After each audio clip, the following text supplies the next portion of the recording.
Hello and welcome to Paint Along Studios TV. We will be painting lovebirds today. We shall need some supplies. We're going to need paper towels, water for cleaning brushes, styrofoam plates, and some liquid acrylics. We'll need some white, some bright red, Mars black, and phthalo blue. We'll also need some brushes, a number 10 Filbert brush, a number 2 fan brush, a number 6 round brush, and a number 0 script brush. We'll start with the number 10 Filbert brush. Let's go ahead and mix our first color. We want a big scoop of white, and we're going to add a small dab of phthalo blue and a small dab of bright red. Mix them together to get a very light purple. We're going to use this purple to make our moon. We're going to use the back of our plate so we can get it nice and round. So we're just going to trace it. We want to move it in the center and then move it a little bit higher into the left. Okay, and then trace it all the way around so we can get it nice and round. And then we're going to fill it in with that color we just mixed. Okay, fill it all the way in. It's going to be very, very light.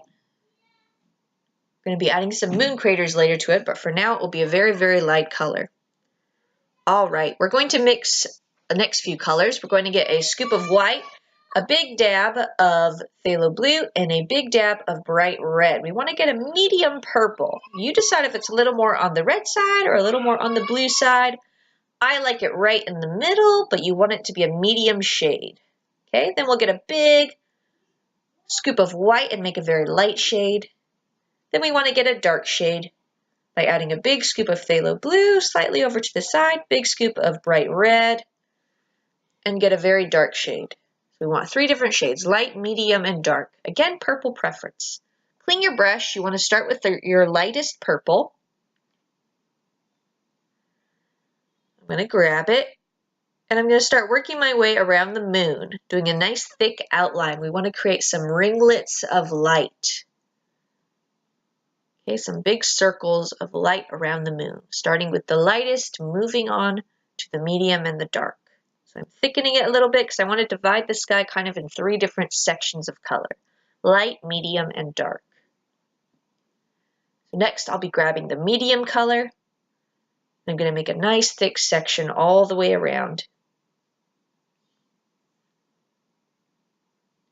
With my medium color, I'm going to go ahead and get a nice big section of this.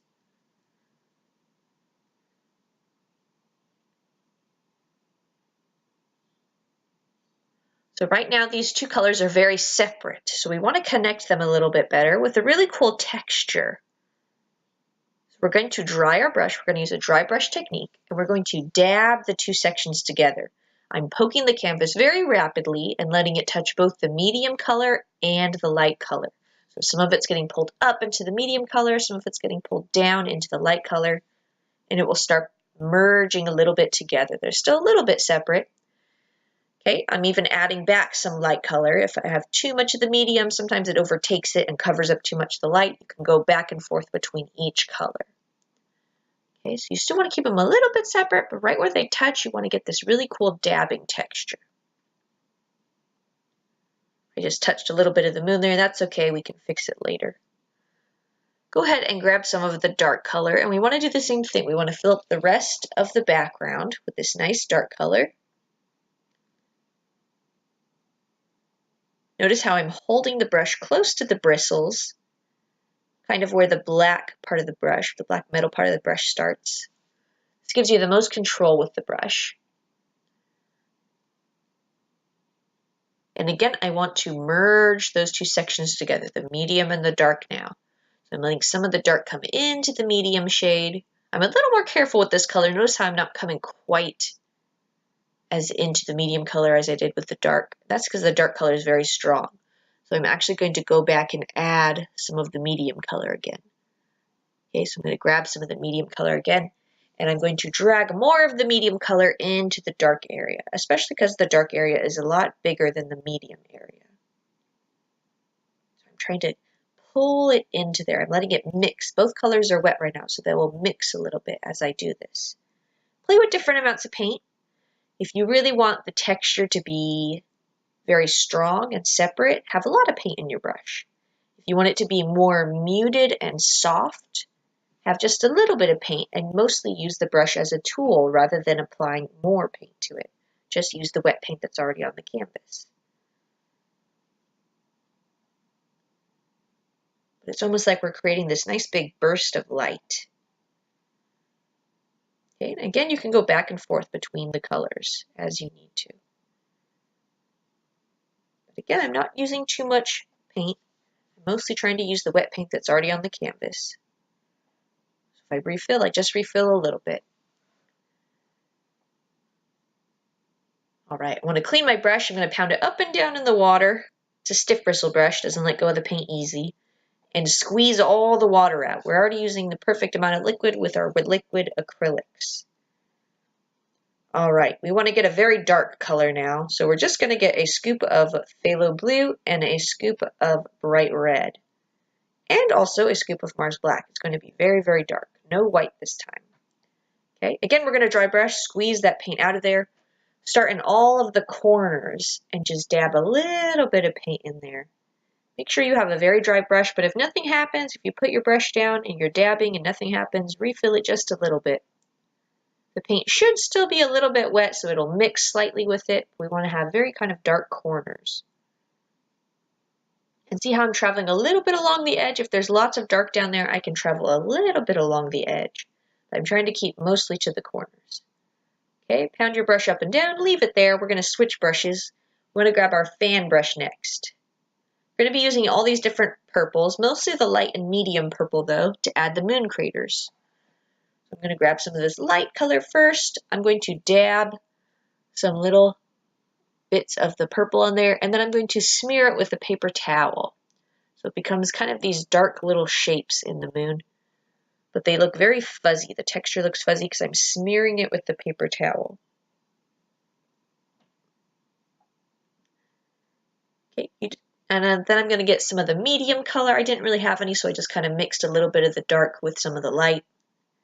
And I'm going to do the same thing. I'm going to smear it here and there, and I'm just kind of picking where I want it to go. I like it kind of making a C shape, so I keep it mainly to the left side of the moon, but I do have a little bit of it come in the middle, a little bit of it come over to the right side. But I'm always keeping it very light. I'm always wiping off most of it. You want to clean your brush. This one you sweep back and forth, and then you wipe it out on a paper towel. And then you want to come with some white and do kind of the same thing. We want to dab a little bit of white here and a little bit of white there, and smear a little bit here and there with the paper towel if we need to. Usually you can get away with just using the brush in some areas because it will mix with the wet color. But if anything's too strong and you want to wipe a little bit, you can. This is just in case you had too much of that color. We want to switch to the number 6 round brush. We want 2 scoops of white. We want to clean up the edges of the moon. So we're going to add a very light blue. We want a tiny little scoop of blue mixed with 2 scoops of white. Very, very light. Okay, so go ahead and clean up the edges of the moon. What I'm doing is I'm outlining it and then I'm smearing it into the purple side. So not onto the moon, I'm smearing it away from it. I'm using my finger to kind of rub it away from the moon. So it looks like it's slightly fading. So it's very, very strong right at the very edge of that white, crisp moon. And then I'm smearing it so it fades a little bit into the background slightly. You can also use a paper towel, but I tend to have more control just using my finger. Okay, then I'm going to clean this brush. This one you stir it around, let it touch the bottom of the glass, and then you want to wipe the water out. Then we're going to do the same thing with some white. We want to clean up the edges of the moon with some white. So I'm very carefully cleaning up these edges just so the moon stays nice and round in case I got a little messy. Earlier I had touched a little bit of the moon, so this helps clean it up. I'm just trying to keep the moon very, very round and very bright around the edges.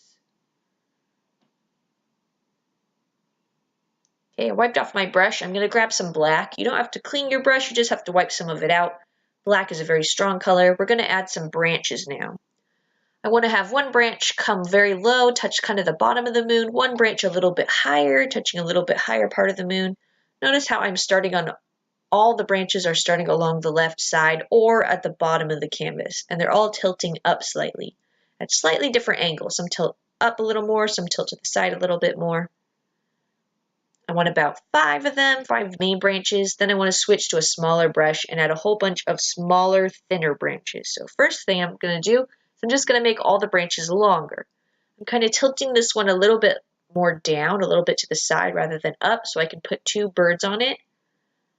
So they end up kind of in the middle of the moon or a little bit lower. And then I'm going to add a whole bunch of little branches on top of it.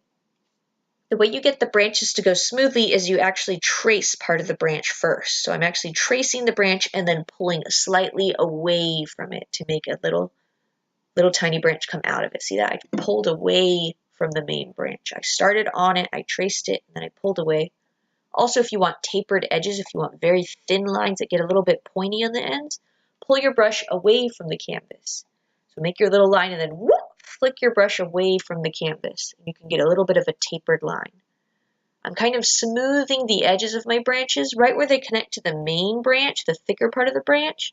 I go back and I add a little bit extra paint there just so it goes from thick to thin. Plants always grow from thick to thin. So I'm going back and I'm making sure all the branches are a little bit thick right where they connect to the main branch. They can still get very, very thin on the end, but you want it to be a smooth transition. So you might have to go back and thicken some parts and then add extra little ones to make it a little bit thinner. I'm keeping most of the branches away from the moon. I only let like 2 of them kind of touch. Quite a few branches can come onto the moon, but only 2 of them kind of touch a lot. And I want to fill up the space with a whole bunch of branches. You can kind of decide how many. If you want it to be a little more empty, you can, or a little more clustered, you can. The main thing is tracing whatever part you're working on. So always tracing a little bit and then pulling away from that branch. So we left a little bit of space to put some birds. We're going to make a very small line that's going to slant. And then this is going to be his front. So I'm going to curve it away from the line. And then I want to come back very sharply. So he has a little bit of a chest. Okay, the top line I'll just curve away and come back down. It's almost even. Okay, and then I'm going to fill in that shape. So the front part of him, the one on the left, the little curve on the left, will curve a little bit away along the top, and then it will kind of match up to that first little line. We want to add a little bump on the top of the head, kind of fill it in, and then I like to merge the 2 shapes together. So I trace the little bump, curve down, and basically do a bad job of tracing, fill in the gap between the 2 shapes so it becomes one. Okay, then I'm going to add a little tail.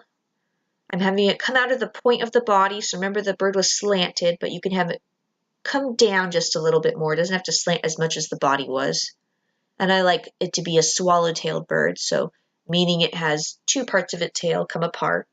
So 2 little lines that are together and then they merge apart. I'm going to give it a tiny little beak, so I just start with a little line and then I turn it into a very small triangle shape. Okay, kind of thin. I'm going to do my next bird. Again, a little line. I want him tilting a little bit towards this bird, so I make a little tilted line. I'm also going to make him a little rounded, so I'm going to curve both edges. I'm not going to give him a chest like the other one. Just going to be evenly curved away from that main line. Then same steps, I'm going to give a little bump to the top of the head. I'm going to merge those 2 shapes together. So I'm going to trace, and it's going to fuse those 2 shapes together. Wherever you want him to look, that's where you want to put his beak. I want this bird to look a little more like he's looking at his face. The other one's kind of looking above him or behind him. Then I'm going to add a little tail, same as before, a little line. It's almost like a triangle shape, and then if you want that swallow-tailed look, make 2 little lines coming out of it. You can also give one of the birds a little leg. Usually I give the one that's furthest away from the branch a little leg. The other one I don't have to because there's not really any space for it. I just make a little tiny line that touches the branch very close to the bottom of the bird. And there you have it. Our cute little lovebirds. Okay, sometimes I go back. I just kind of look and see if I want to change anything about them. I like one to be a little bit more round, a little bit smaller, and the other bird a little more masculine. That's why I pooched out his chest a little bit. But I like to go back and just even out any of the edges see if I want to make anything longer or a little bit bigger. I just take a minute to kind of look at that. These are all the close-ups. We got that really cool texture. We got our moon craters, very luminous lovebirds. So I hope you enjoyed this painting.